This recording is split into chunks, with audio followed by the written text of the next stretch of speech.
Œuvre de Maria Valtorta, tome 6, chapitre 374, intitulé Le jour de la Parascève dans les rues de Jérusalem et le faubourg d'Ophel, le 2 février 1946. Ils sortent du temple où fourmille la fouille pour se plonger dans le grouillement des rues où tout le monde court, affairé par les derniers préparatifs de la Pâque, tandis que les retardataires cherchent anxieusement une pièce, un vestibule, n'importe quoi, pour en faire un cénacle où consommer l'agneau. Il est facile dans ces conditions de se rencontrer et de ne pas se reconnaître dans la continuelle bousculade qui fait défiler sous les yeux des personnes de tous les âges, de toutes les régions où il y a des juifs, là où le sang pur d'Israël a contracté, par mélange de sang ou simplement par mimétisme, des ressemblances avec d'autres races. C'est ainsi que l'on voit des Hébreux de type égyptien, d'autres avec leurs grosses lèvres, leur nez camus et leur angle facial semblent provenir de croisements avec les Nubiens.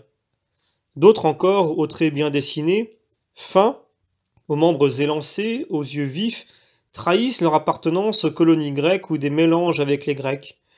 Des hommes robustes et de grande taille, au visage plutôt carré, annoncent clairement qu'ils ne sont pas tout à fait étrangers au latin. Il y en a beaucoup aussi que nous dirions aujourd'hui circassiens ou perses, avec déjà quelque chose qui rappelle les yeux mongols ou indiens dans le faciès très blanc des premiers et olivâtres des seconds. Cela forme un beau kaléidoscope de visages et de vêtements. L'œil s'en lasse au point qu'il finit facilement par regarder sans voir. Mais ce qui échappe à l'un est remarqué par l'autre. Il est donc compréhensible que ce qui échappe au maître, toujours un peu absorbé en lui-même quand on le laisse en paix, sans l'interroger, est remarqué par l'un ou l'autre de ceux qui l'accompagnent. Et les apôtres les plus proches de Jésus se désignent ce qu'ils voient et chuchotent entre eux en faisant des commentaires, très humains, sur les personnes qu'ils se montrent. Un de ces commentaires salés sur un ancien disciple qui passe, l'air suffisant, feignant de ne pas les voir, est entendu par Jésus. « De qui dites-vous cela » demande-t-il. « De ce balourd-là » indique Jacques, fils de Zébédée. « Il a fait semblant de ne pas nous voir, et il n'est pas le seul à agir ainsi. Pourtant, quand tu devais le guérir et qu'il courait après toi, alors il savait te voir. Qu'il attrape la pustule maligne. » Jacques, avec de tels sentiments, c'est avec de tels sentiments que tu es à côté de moi et que tu te prépares à consommer l'agneau. En vérité, tu es plus incohérent que lui. Lui, il s'est préparé franchement quand il a senti qu'il ne pouvait pas faire ce que je disais.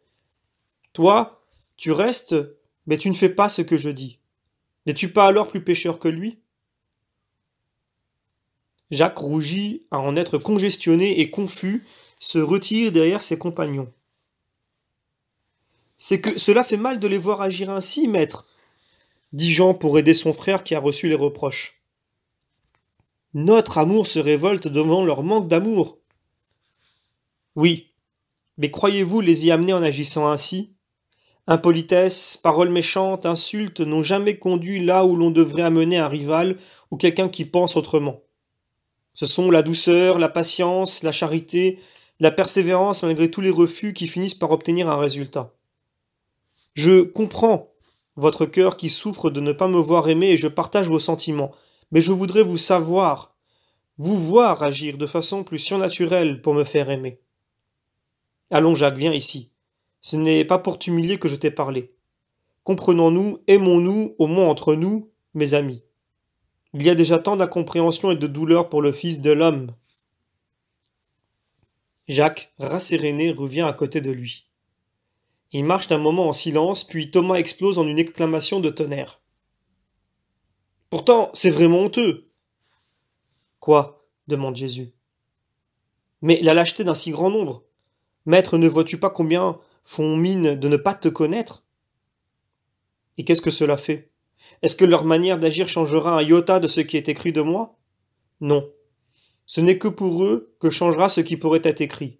Car dans les livres éternels, il pouvait être dit d'eux les bons disciples, alors qu'on écrira ceux qui ne furent pas bons, ceux pour qui la venue du Messie n'aura servi à rien.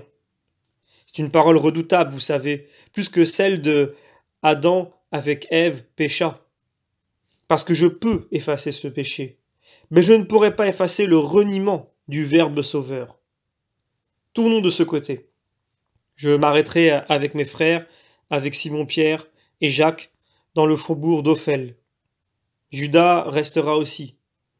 Mais Simon le Zélote, Jean et Thomas iront à Gethsémani prendre les sacs. Oui, comme ça Jonas n'avalera pas son agneau de travers, dit Pierre, caustique. Les autres rient. Bon, bon, ne le raille pas s'il a peur. Demain, ce pourrait être toi. Moi? Maître? Il est plus facile que la mer de Galilée devienne du vin que moi. J'ai peur, assure Pierre. Et pourtant, l'autre soir...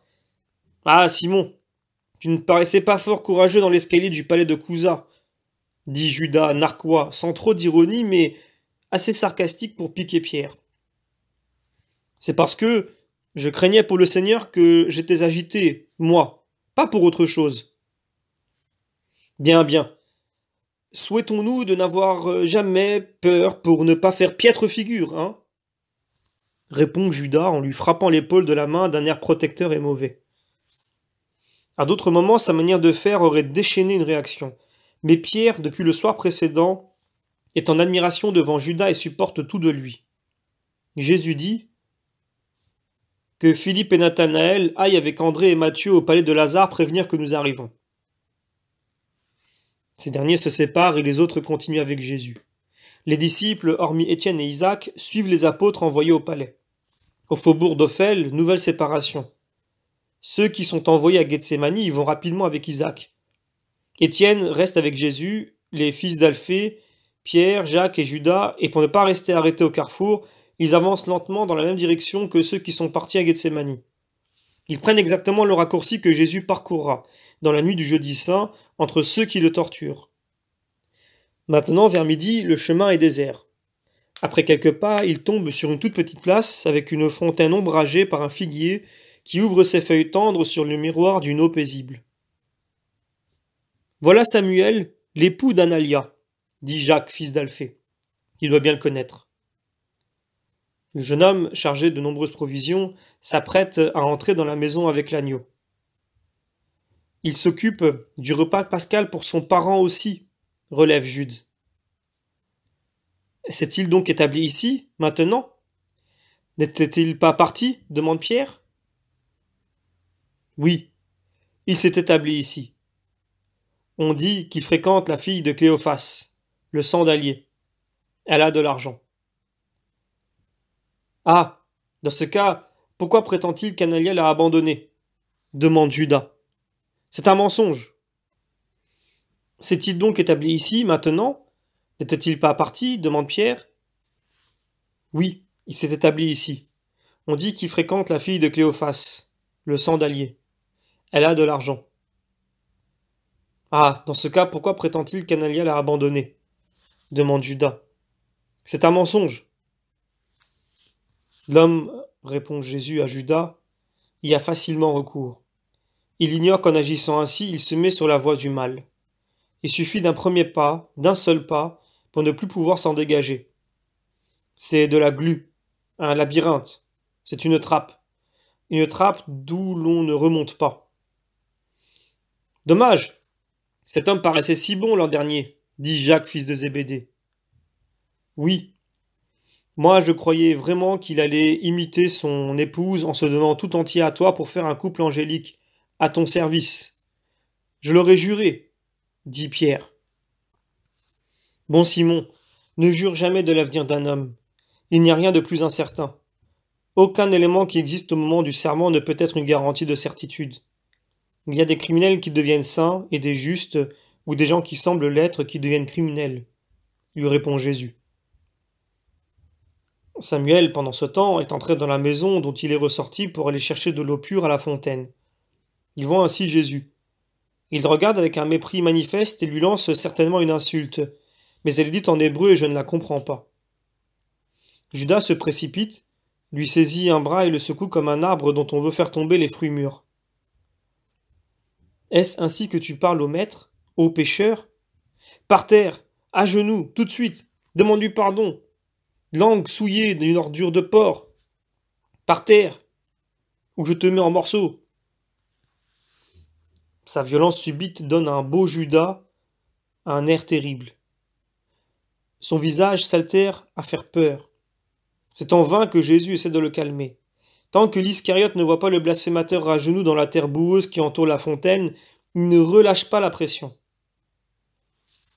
Pardon, dit entre ses dents le malheureux, qui doit être torturé par la tenaille des doigts de Judas. Mais il le dit mal, et uniquement parce qu'il y est forcé. Jésus répond, « Je n'ai pas de rancœur. Toi, si, malgré ce que tu prétends. La parole est inutile si elle n'est pas accompagnée par le mouvement du cœur. Toi, dans ton cœur, tu blasphèmes encore contre moi, et tu es doublement fautif. En effet, tu m'accuses et tu me hais, pour un motif dont, au fond de ta conscience, tu sais qu'il n'est pas vrai parce que c'est toi seul qui as manqué à ton devoir, par Analia, pas moi. Pas Analia, pas moi. Mais je te pardonne tout. Va et fais en sorte de redevenir honnête et agréable à Dieu. Lâche-le, Judas. Je pars, mais je te hais. Tu m'as enlevé Analia, et je te hais. Tu te consoles pourtant avec Rebecca, la fille du chandelier. Et tu t'en consolais aussi du temps où Analia était ton épouse, et où, malade, elle ne pensait qu'à toi. J'étais veuf. Je pensais l'être déjà, et je cherchais une épouse. Maintenant, je reviens vers Rebecca parce que Analia ne veut pas de moi. S'excuse Samuel qui voit ses manigances découvertes. Judas porte le coup final. Et parce que Rebecca est très riche, laide comme une sandale éculée, et vieille comme une semelle perdue sur un sentier, mais riche, cousue d'or. Et il rit, sarcastique, pendant que l'autre s'enfuit. Comment sais-tu cela? Demande Pierre. Oh, il est facile de savoir où sont les filles à marier et l'argent. Bien. Nous prenons le sentier, maître. Cette place est un vrai four. Là, il y a de l'ombre et de l'air. Supplie Pierre en nage. Il marche lentement pour attendre le retour des autres. La ruelle est déserte. Une femme sort d'une porte et vient se prosterner en pleurant aux pieds de Jésus. Qu'as-tu? Maître, tu es déjà purifié?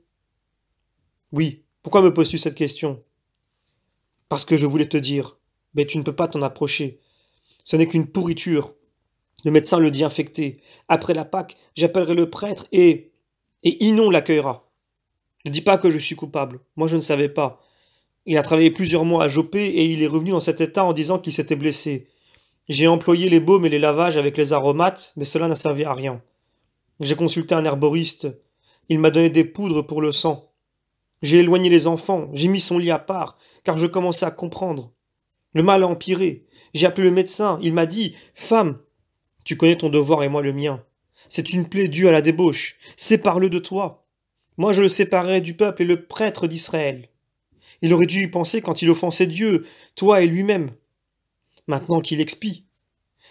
J'ai obtenu son silence jusqu'après la fête des Azimes, mais si tu avais pitié du pécheur, de moi qui l'aime encore et des 5 enfants innocents, que veux-tu que je fasse? Ne penses-tu pas qu'il a péché et qu'il est juste qu'il expie?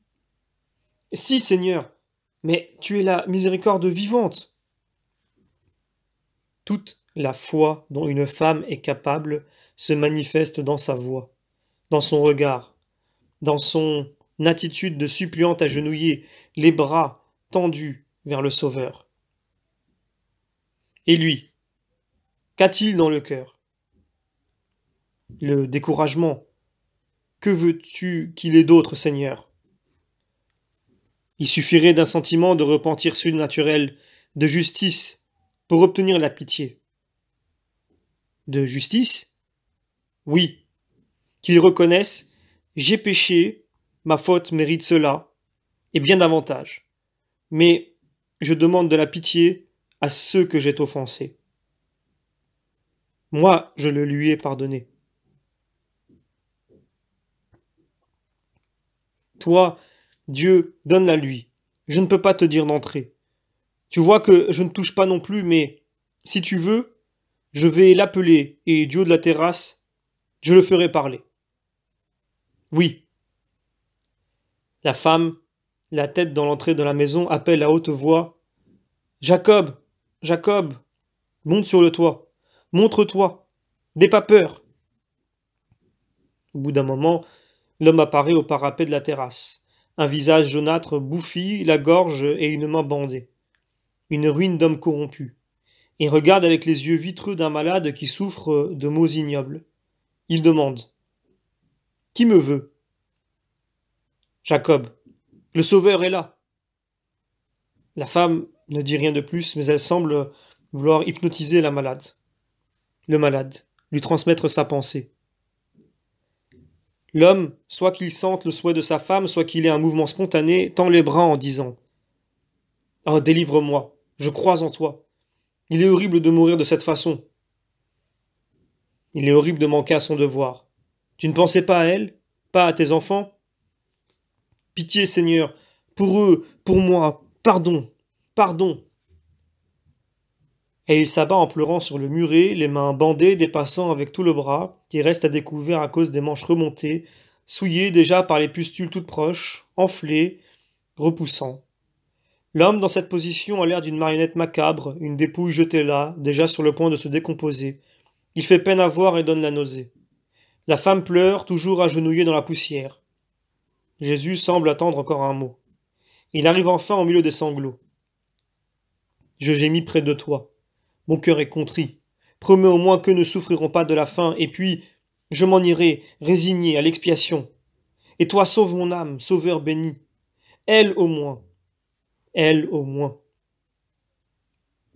Oui, je te guéris, à cause des innocents, pour te donner la possibilité de te montrer juste. Tu comprends?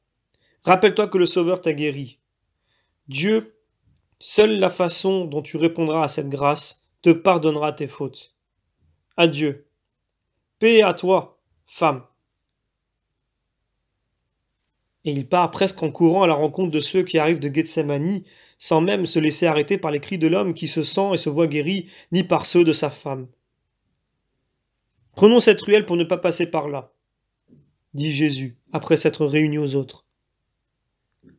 Ils prennent un boyau misérable, si étroit que l'on a du mal à y passer, à deux de front, et, si on croise un âne avec un bât, il n'y a plus qu'à se coller au mur comme un timbre-poste. Il y fait sombre à cause des toits qui se touchent presque, et on y trouve solitude, silence et odeur nauséabonde. Ils marchent en file indienne comme un défilé de moines tout le long de cette pauvre vénelle, puis ils se réunissent sur une petite place remplie de jeunes garçons. « Pourquoi as-tu parlé ainsi à cette femme? Tu ne le fais jamais, » demande Pierre, curieux. « Parce que cet homme sera un de mes ennemis et cette faute à venir aggravera celle qu'il a déjà commise. »« Tu l'as guéri » s'écrient-ils tous, stupéfaits. « Oui, à cause des enfants innocents. »« Il se rendra de nouveau malade. »« Non. Après l'épouvante et la souffrance qu'il a connue, il fera attention à la vie du corps. Il ne se rendra plus malade. »« Mais il péchera contre toi, dis-tu. Moi je l'aurais fait mourir. »« Tu es un pécheur, Simon, fils de Jonas. »« Et toi tu es trop bon, Jésus de Nazareth, » réplique Pierre. Ils disparaissent dans une rue centrale et je ne vois plus rien. Remarque personnelle. Je reconnais aussi bien Jacob, l'homme guéri, que Samuel. Le premier est celui qui, pendant la Passion, frappa Jésus à la tête avec un caillou. Mieux que lui, je reconnais sa femme, désolée maintenant comme alors, et la maison qui a une porte dont il est facile de se souvenir, car on y accède par 3 marches. De même, sous le voile de haine qui le transforme, je reconnais en Samuel le jeune homme qui a tué sa mère d'un coup de pied pour pouvoir aller frapper le maître avec une matraque. Pour ma part, je mettrai ces notes en bas de la page de la Passion. Fin du chapitre.